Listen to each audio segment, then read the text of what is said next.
C'est au Triangle d'Or, zone regroupant la jonction de frontières de 3 pays, soit la Thaïlande, la Birmanie et le Laos, que la principale production mondiale d'opium provenait. Initialement introduite vers 1920, c'est dans les années 1950 à 1979 que c'est l'apogée de la culture du pavot au Triangle d'Or. Avec ses nombreuses montagnes, c'était l'endroit idéal pour cultiver la fleur de pavot. Que reste-t-il dans cette région et de son passé sombre? À quoi ressemble désormais la situation actuelle? Plongeons ensemble en escapade dans cette mythique région.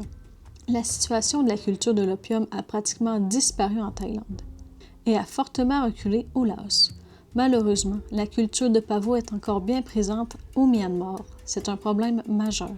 Il représente encore une part significative de la production mondiale.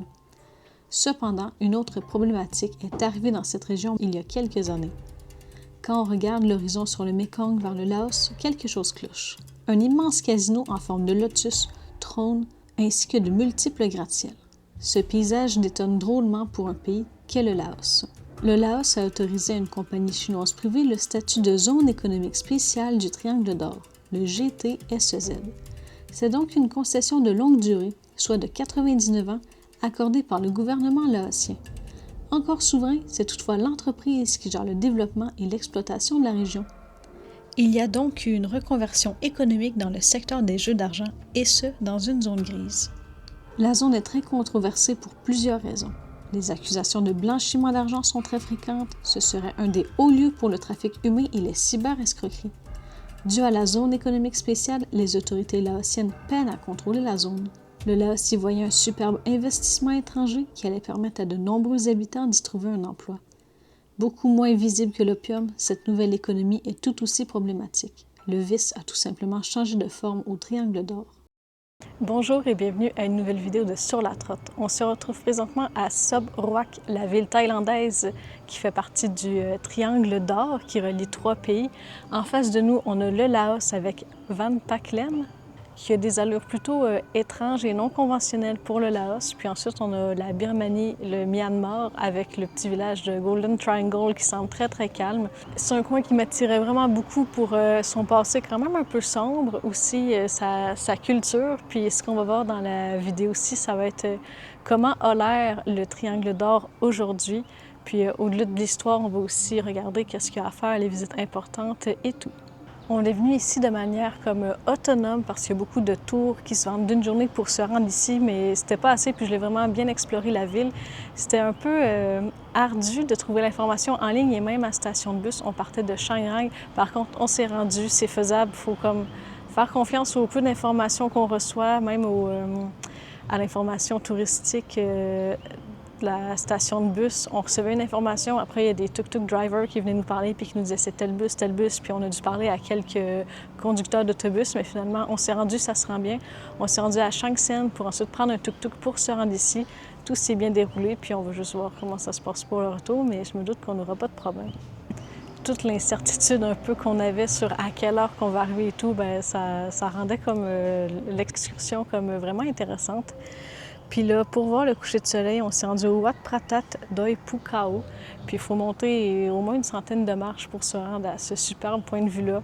Il y a un temple entre les deux niveaux de marche qui est en construction. Puis ensuite, on a des ruines d'un temple qui date du 14e siècle. La visibilité est rendue en haut, pas très bonne. C'est vraiment triste parce qu'on aurait pu avoir un très bon point de vue. Alors, on voit quelques zones qu'il y a des gens qui sont en train de brûler des trucs. Bon, c'est officiel, on commence notre visite du Triangle d'Or, de notre hôtel, c'est-à-dire du centre-ville de Sobroak, qui est vraiment tout petit. C'est environ à 2 km de marche. Fait que on le marche, puis c'est vraiment pas si pire. Quelques bâtisses, quelques restaurants. Mais qu'est-ce qui est vraiment le fun, c'est qu'on longe vraiment très, très bien la Birmanie en ce moment. Il n'y a pas grand-chose à voir, mais quand même, de savoir que c'est le pays, je trouve ça assez significatif. Puis on se rend au musée Hall of Opium. Puis j'ai vraiment l'impression que le party ne se termine jamais au casino du Laos. Hier soir, on entendait non-stop, tu sais, comme des haut-parleurs de la musique, puis il est 9h15 le matin, puis on l'entend encore d'ici. C'est fou à quel point ça l'arrête pas, puis c'est vraiment, sincèrement, je pense que on peut le qualifier de pollution auditive, parce qu'on commence à être loin, là, puis ça l'arrête pas. Avant d'atteindre les expositions du Hall of Opium, nous traversons un sombre et long tunnel. Les murs sont remplis de visages tordus, souffrants, désespérés, tourmentés. L'émotion est forte.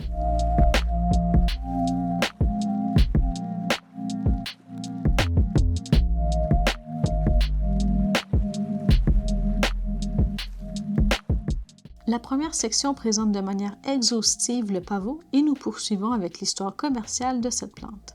L'histoire de la compagnie britannique East India est bien expliquée. On cultivait le pavot en Inde et il était ensuite vendu en Chine. La Chine tenta d'interdire ce produit, mais cela déclencha les guerres de l'opium. Au 20e siècle, l'opium est transformé en héroïne, qui est une drogue beaucoup plus puissante et addictive. Le musée se termine sur les répercussions cognitives, psychologiques, physiques, sociales et économiques que la consommation de drogue engendre. Une fois sorti du musée, il était l'heure de dîner, fait qu'on s'est arrêté dans un petit restaurant qui a une terrasse directement avec une super belle vue sur le triangle d'or. C'est vraiment le fun de regarder les va-et-vient des bateaux parce qu'il y a des tours de bateaux d'une trentaine de minutes qui se donnent pour faire un petit tour sur le Mekong. On le fera pas, là, mais souvent c'est des groupes puis ça y va. C'est un prix fixe par bateau, plus on est de gens dessus, plus ça diminue. Mais ce que j'aime beaucoup, c'est qu'il y a la rivière Rouac qui est plus brune puis qui va à l'embouchure, en fait, avec le Mekong, entre la rivière et le fleuve. On voit vraiment la démarcation de l'eau. Le Mekong est vraiment plus bleu, tandis que la rivière est vraiment plus brune. En tout cas, ça fait un beau contraste. Sur la rue principale qui longe le Mekong, il y a une genre de promenade. En fait, c'est le parc du Triangle d'Or. Il y a plusieurs comme, spots à photo, si je peux dire, là, pour faire mention du Triangle d'Or. Il y a aussi un grand Bouddha. Mais qu'est-ce qui est quand même particulier, c'est que le long de la rue est vraiment garni entièrement que de magasins de souvenirs. C'est surtout des vêtements, en fait, vêtements, chapeaux. Il n'y a pas grand-chose d'autre, en fait. Des sacs, des accessoires, mais c'est tout. Mais il y a beaucoup d'articles que j'avais jamais vus encore en Thaïlande, puis que j'ai juste vus ici. Puis les prix sont étrangement quand même très bons pour être un endroit touristique. Nous avons poursuivi avec le Museum of Opium. Nous découvrons l'histoire de la plante de pavot et comment elle était cultivée. C'est une fois que la dernière pétale tombe que la tête de pavot est prête. Des incisions sont ensuite faites et du latex blanc s'écoule. Pendant la nuit, le liquide s'épaissit et noircit. L'opium pur est ensuite récolté. Chaque tête peut être coupée de 3 à 4 fois en l'espace de 2 à 3 jours.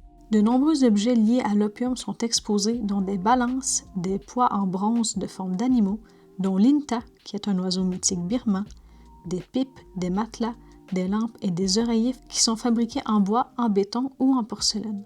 Pourquoi avec ces matériaux durs? Car l'effet de l'opium rendait les fumeurs dans un état de rêve, ce qui rendait l'oreiller peu confortable en quelque chose de douillet.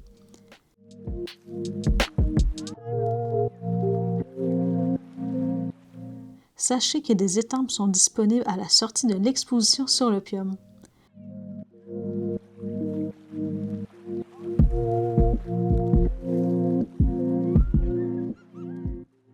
Au deuxième étage se trouve une exposition sur les ethnies montagnardes. Ce sont principalement des objets qui sont exposés avec de nombreuses photographies.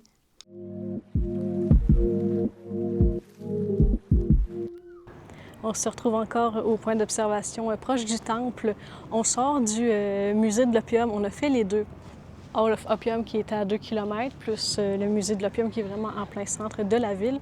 Sincèrement, je pense que les deux valent la peine d'être faits, surtout au prix, avec le prix du billet d'entrée. Je pense qu'il n'y a pas de raison de ne pas se rendre aux deux si vous avez le temps. Le plus petit musée, Musée of Opium, c'est un peu plus familial, c'est vraiment moins montré de manière brute, un peu moins comme confrontant et un peu difficile comme à voir, là. Puis il y a un peu plus d'exposition au niveau des pipes puis des oreillers genre en porcelaine, là. Tu sais, ça, il y en avait plus. Mais par contre, le hall de l'opium, c'est vraiment là que vous allez avoir une information la plus complète, vraiment du début de l'opium, de comment la commercialisation de cette plante-là a commencé. Fait que c'était très intéressant. Puis ça termine avec une bonne réflexion, là, tu sais, de la situation de la drogue mondiale, comment ça l'est en ce moment. Puis là, c'est un truc vraiment aléatoire puis comme insignifiant, ce que je veux dire. Mais au Hall of Opium, je pense que la boutique est vraiment morte, là. J'avais comme hâte de voir. Il y a plein d'affiches à travers les expositions, tu sais, des trucs qui vendent dans le musée. Puis j'ai demandé, puis il a dit que c'était fermé aujourd'hui. Mais quand je regarde sur Google Maps, les derniers commentaires datent d'il y a 7 ans, là. Fait que je pense que c'est plus d'actualité. Mais au final, moi, j'ai vraiment adoré mon séjour au Triangle d'Or. C'était vraiment varié. On a appris vraiment beaucoup d'histoires. C'était pas juste la Thaïlande ou les pays autour. On a vraiment survolé l'histoire de la Chine, puis aussi britannique, de la colonisation, puis l'exportation qu'on a eue. Moi, j'ai trouvé ça enlevant comme petite escapade. J'avais des hautes attentes, puis j'ai pas été déçue, mais je veux pas survendre le truc, mais j'avais beaucoup d'intérêt pour ce sujet-là. Je vais mettre dans le lien de la vidéo quelques vidéos qui parlent de la situation actuelle, quand même triste, du Triangle d'Or. Donc, c'est ce qui conclut la vidéo. On se revoit dans une prochaine vidéo. À bientôt!